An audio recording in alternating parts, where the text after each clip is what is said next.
propagandistic many in the medical establishment have become. The New York Times just published the responses to an informal survey of epidemiologists. And it seems that most, even with the vaccine, would never recommend that we go back to our old lives ever again. Now, the answers range from masks for the next few years to we'll never go back to our pre-pandemic freedoms. Oh, my goodness. Now, remember, this is what they're saying after we'll have spent hundreds of billions of dollars on vaccines, lost trillions in wealth, lost years off our children's development and education, but still not going back to normal? So what do you think is going on here? Has everything become too political? Is this all about achieving the globalist goal of a great reset of our world economy? The effort whose proponents, by the way, use Biden's Build Back Better motto to push their idea of forced wealth equalization. Now, Americans who care about their freedoms and our independence, they better start asking questions. And by the way, don't let the experts wave you off by saying, this is what the science says. Because I bet most of them either don't know or don't care about what the U.S. Constitution says. And that's the angle.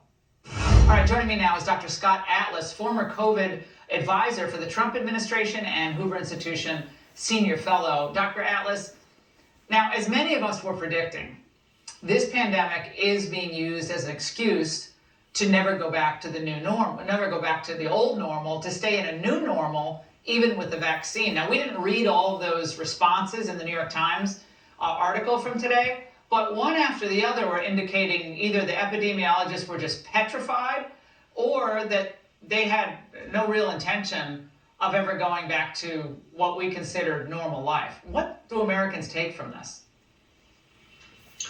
Well, hi, Laura. Thanks for having me. I would first say that, epidemiologists are not supposed to be in charge of public policy. The policies are supposed to be determined by our leaders that we elect. Epidemiologists have a view, and again, as I've said many times, if your view is to stop all COVID cases at all costs, that's not what a public policy person does. What a public policy person is supposed to do is take that stuff into account and also take into account the impact of the policies themselves. At this point in time, we really need people who understand the whole policy impact, and that means the harms of the virus, and also the harms of locking down, restricting businesses, restricting individual, confining people to their homes, restricting churches. All these things have a massive toll. We know this by now. At this point, we should see that there's triple the incidence of depressive symptoms in the United States. We've said before, 25% of people that are 18 to 24 have thought about killing themselves because of the lockdowns. So we have to say, yes, the science matters, and we have to actually not just say the science matters, we have to know the science matters. And there is no evidence, by the way, that somehow restaurants are uniquely the big problem of spread of cases. That's just irrational. That's not the science. Yeah. Second, I was just going to say the second part is, what's the goal of the policy? The goal of the policy cannot be to stop the cases at all costs. And then the third big category really is, what's the role of government here? The role of government in a free society seems to me to be to educate us, to help us make our decisions, and then the people in a free society, with the information, make a decision. Well, Dr. Fauci was asked about a new Biden policy idea. Watch. President-elect Joe Biden said in an interview yesterday on his inauguration, he's going to ask Americans to wear a mask for 100 days. He's saying, hey, folks, trust me, everybody for 100 days. Now, it might be that after that, we still are going to need it, but he just wants it, everybody for a commitment for 100 days. And I discussed that with him, and I told him I thought that was a good idea. But, Dr. Atlas, Los Angeles mandated masks back in April. They're now on the second wave, more restrictive lockdown. Germany, European countries, there was a lot of mask wearing and a lot of social distancing and long lockdowns. And when they opened back up, the virus was still there. So what's going on here with Fauci and company?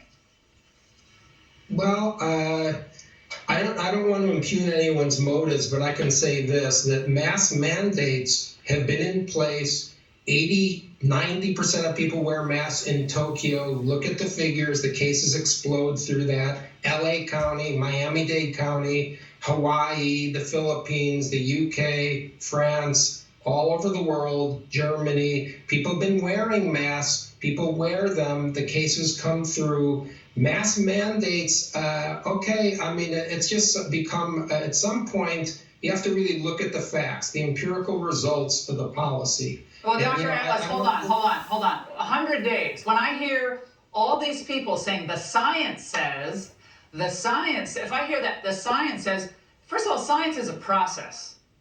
It doesn't stop on the day that Joe Biden, declares himself president or is certified as president. Okay, the science is a process. What is there science behind 100 days? What's that science? Well, the short answer is no. I mean, I don't know how to articulate it a little clearer than that. People keep saying it's about the science, and then they act contrary to the science. I mean, I think that the country really needs to figure out this, allow the free exchange of ideas, by the way, without fear of intimidation or rebuke, or we're never going to arrive at the science. Added to that equation, by the way, is a massive amount of fear that has been instilled into people. That's right. That really has changed really even rational thinking at some point. Now, LA Mayor, speaking of LA, Eric Garcetti, he's in line, Dr. Atlas, for a Biden cabinet slot perhaps. So he has essentially told everyone, put your life on hold, watch. My message couldn't be simpler. It's time to hunker down. It's time to cancel everything. And if it isn't essential, don't do it. Don't meet up with others outside your household. Don't host a gathering. Don't attend a gathering. Is this sound policy?